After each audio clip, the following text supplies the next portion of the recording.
Hi loves, it's me Vines Vlogs. Ayan, for today's video, pauwi na sana kami ng Ifugao. Pero, ayan, madadaanan pala natin dito yung upside down na house dito sa Sagada Mountain Province.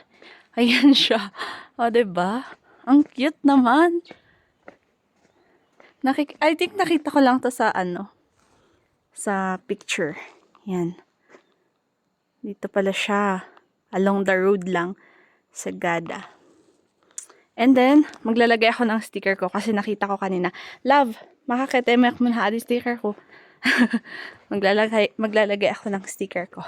And, tignan natin yung view niya dito. Ampanga Heights. Oh, yan, Sagada. Isang wow bike. And cafe by the clouds. And, oh, pine trees everywhere talaga dito. Yes, puro pine trees. And, pati dito, naka-upside down siya. Kaso, ay, may harang. Ayun yung maglalagay ako ng sticker. Love. Ayan, so lalagay na rin yung sticker. Dito na lang. Kasi wala nang space. Love, video mo to? Diyan ka, oh. Iside mo.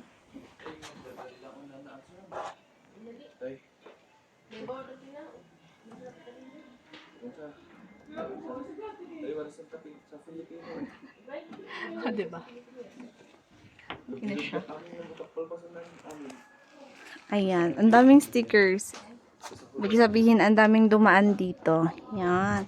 And ayan yung sa akin. Cute. Ay, ano to, oh. Yung face niya. And, pwede daw mag-video sa loob. So, papasok ko siya. Actually, nag-order na kami. So, tignan natin yung view sa loob. Ayan, ang dami palang dito. Pasalubong. Yan. Ay, andito yung mga to. Nakabili na ako sa kabila. Ah, okay. Ito yung napuntahan namin, yung Blue Soil. So, yan. Bibili ako ng ganyan. Kasi wala akong nakuhang ganyan. And bumili din ako ng hanging coffin. Pero hindi kami pumunta sa hanging coffin kasi may babayaran pang tour guide. Ano ba yan? But anyway, it's okay. At least meron tong upside down na house na dinaanan natin. Yan siya yung view. Dito.